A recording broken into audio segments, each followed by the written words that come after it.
Hello મિત્રો, share બજારની વાતોમાં મિત્રો કાલે બજાર ખૂબ ઘટ્યું.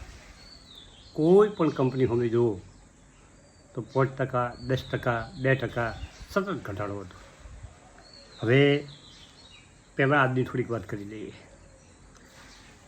જીપ નિફ્ટી 23,488 અત્યારે 60 પોઈન્ટના વધારા સાથે ટ્રેડ થઈ ગયું છે. અને જે બ્રેન્ડ કુલ છે એ $107 એમાં સામાન્ય ઘટાડો છે. અને નિમેશ કુલમાં $101 આસપાસ ચાલી રહ્યું છે. સોના ચાંદીમાં સરકારે જે 100% ડ્યુટી હતી તે વધારીને 15% ડ્યુટી કરી છે. સોના ચાંદીની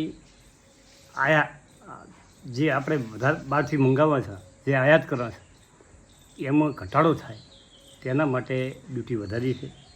અને સોના ચાંદીના ભાવ ડ્યુટીને કારણે અને બીજા વૈશ્વિક કારણોને લીધે હજી પણ થોડાક વધી શકે છે મિત્રો.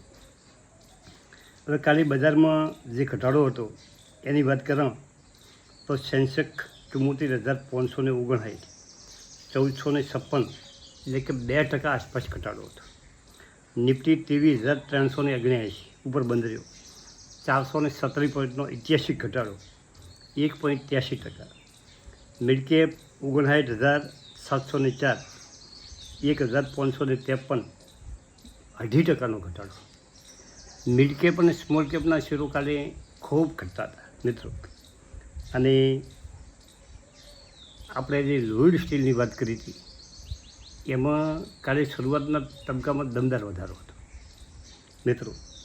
એ 66.16 આગલા દિવસનો બંધ હતો અને સોમવારનો બંધ હતો. અને એ ₹65.80 આખા દિવસનો લો બનાવી અને ₹72.50 હાઈ બનાવ્યો હતો. તો મારા પોર્ટફોલિયોમાં લોઇડની સંખ્યા થોડીક વધારે હોવાને કારણે પોર્ટફોલિયો શરૂઆતના તબક્કા સુધી 12-1 વાગ્યા સુધી લગભગ સારું એવું પ્રોફિટ દેખાતું હતું, ગજબનું પ્રોફિટ દેખાતું હતું. પરંતુ એ 72થી ઘટી અને 67.47 એટલે કે લગભગ ₹5નો ઘટાડો છે. અને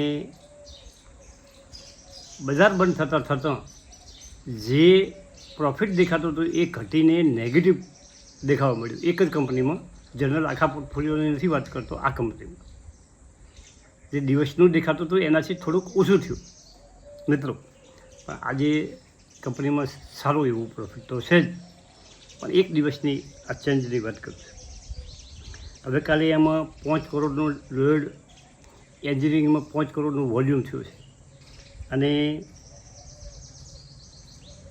2% વધારા સાથે 67.47 બંધ રહ્યો છે. હવે ઘણા મિત્રોનો પોર્ટફોલિયોમાં આ કંપની છે મિત્રો. અને આપણે આગળના વિડીયોમાં કીધું હતું કે 70 ઉપર થાય અને કોઈને આ ખરાબ પરિસ્થિતિમાં વેચવું હોય તો એ લોકો વેચી શકે. આવી આપણે વાત થઈ હતી મિત્રો. પરંતુ લોકો પકડીને બેસે તો એ કશો વધવામાં કંપનીમાં આવે એમ નથી. પરંતુ જે લોકોને ખરીદવું હોય એમણે શું કરવું જોઈએ?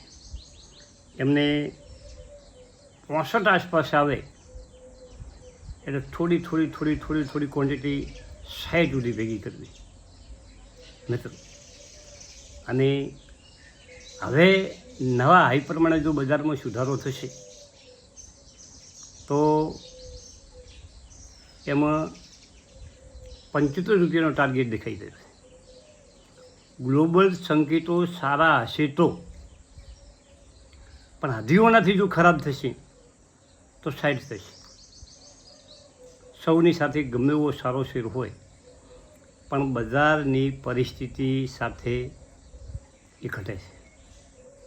અને આવી કંપનીઓ જે ઇન્ટ્રાડેમાં કામ કરતા લોકો, જેનું વોલ્યુમ વધારે છે એમાં ઇન્ટ્રાડેમાં કામ થતું હોય, એ લોકો ₹2-5નો નફો થતો હોય એક શેરમાં, અને ખૂબ ક્વોન્ટિટી ખરીદી કરેલી હોય તો એ પ્રોફિટ વેચી નાખે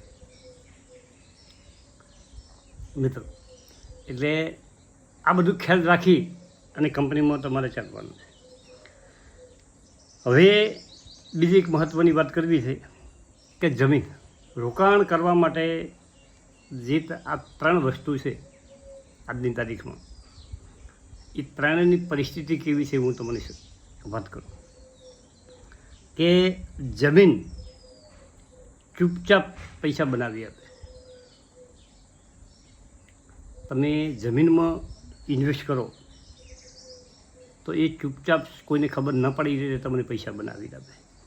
પણ એમાં રાતોરાત પૈસા બનતા નથી, એમાં વર્ષો લાગે છે. પણ ઘણા વર્ષો લાગવાને કારણે એમાં લાખો અને કરોડો રૂપિયા પણ બનાવી આપે છે. મિત્રો, આમાં શોર્ટ ટર્મમાં કાંઈ થતું નથી. લોંગ ટર્મ માટે જેને રોકાણ કરવું હોય એમાં ઉત્તમમાં ઉત્તમ જમીન છે. બીજી વસ્તુ હોય સોનું. ખરાબ સમયમાં સોનું કામ આવે છે, અને એ ખરાબ સમય તમારો ચાલતો હોય તો સોનું તમને 100% બેનિફિટ આપે છે. અને આ ફુગાવાના દરમાં વધારા સાથે એ તમારી મૂડીમાં પણ વધારો કરે છે. અને ત્રીજું રોકાણ છે શેરબજાર. ખરેખર તો શેરબજારમાં અસલી પૈસા શેરબજારમાં બને મિત્રો. એનું કારણ છે કે કોઈને જમીન લેવી હોય, સોનું લેવું હોય તો બ્લોકમાં પૈસા જોઈએ. જમીન તમારે 50 લાખ વગર જમીન આવે નહીં. અને શેરબજારમાં તમે 1000 રૂપિયાથી પણ શરૂઆત કરી શકો છો. એટલા માટે શેરબજાર અસલી હીરો છે.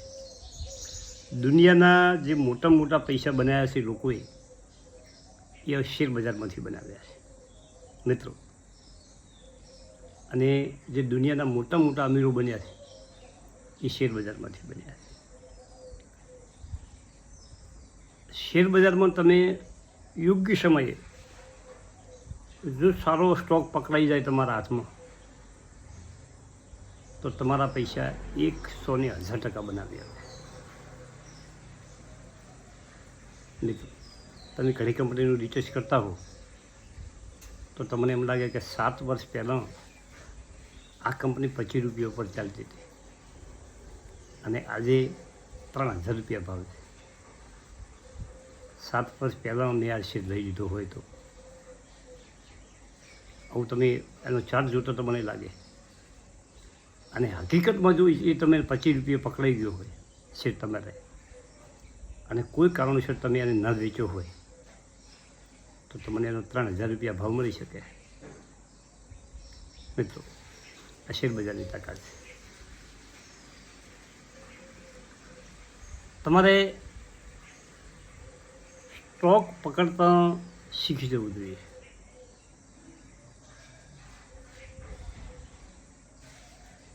સ્ટોક પકડવામાં તમારે ખાસ તો શરૂઆતના તબક્કામાં એના ફંડામેન્ટ મજબૂત નથી હોતા. કોઈ નાની કંપની હોય તો એના ફંડામેન્ટ એ સમયે એટલા મજબૂત નથી હોતા. ખૂબ નફો નથી હોતો, ઘણી મોટી કંપની નથી હોતી, એનો પીએન બુક વેલ્યુ ને બધું જોવાતું તો બધું સામાન્ય લાગે. પણ એનું સેક્ટર કેટલું મજબૂત છે, એનું સેક્ટર આગળ જતાં એ સેક્ટરનું ભવિષ્ય કેવું છે. સેક્ટર એટલે એ જે ઉત્પાદન કરે છે એ કયા વર્ગની કંપની છે. ધારો કે પાવર સેક્ટરની કંપની છે, ફાર્મા સેક્ટરની કંપની છે, કે કયા સેક્ટરની કંપની છે, અને એ સેક્ટરનું આગળ જતાં ભવિષ્ય કેવું છે, એ શેર પકડવામાં તમને મદદ કરશે મિત્રો. અને એ સેક્ટરને આધારે જો તમે કોઈ શેર નાની કંપની પકડાઈ ગઈ હોય અને સારી ક્વોન્ટિટી હોય, શરૂઆતમાં તો સારી ક્વોન્ટિટી હોય જ છે, કેમ કે નાની કંપની પકડો તમે તો એનો ભાવ ઓછો હોય. ઓછો ભાવ હોય તો તમારા પાસે ક્વોન્ટિટી વધારે હોય, 4000, 5000, 10000. અને જો તમે સમય આપી દીધો એને, અને જો કંપની ફૂલી ફાલી તો તમારા પૈસા બનાવી આપે. આ શેરબજાર છે મિત્રો. થેન્ક યુ, આભાર. આજે એક વિડીયો મૂકવો છે બપોરે, કે ભગવાન માણસની પરિસ્થિતિ કેવી રીતે બદલે. તમે એક ને એક ઘરેડમાં ચાલતા હો અને તમે આળસુ બની જાઓ કે ભાઈ ભગવાને જે આડ્યું આટલો સંતોષ તમારે ઉંમર લાગ થયા પછી સંતોષ માનવું હોય. પરંતુ તમારા પાસે યુવાની હોય, તમારા પાસે ખુલ્લું મેદાન પડ્યું હોય, તારી જો તમે સંતોષ માનીને બેસી રહો તો તમારી પ્રગતિ રૂંધાઈ જશે. મિત્રો, એના માટેની એક ફર્સ્ટ ક્લાસ વાત કરવી છે ઉદાહરણ સાથે.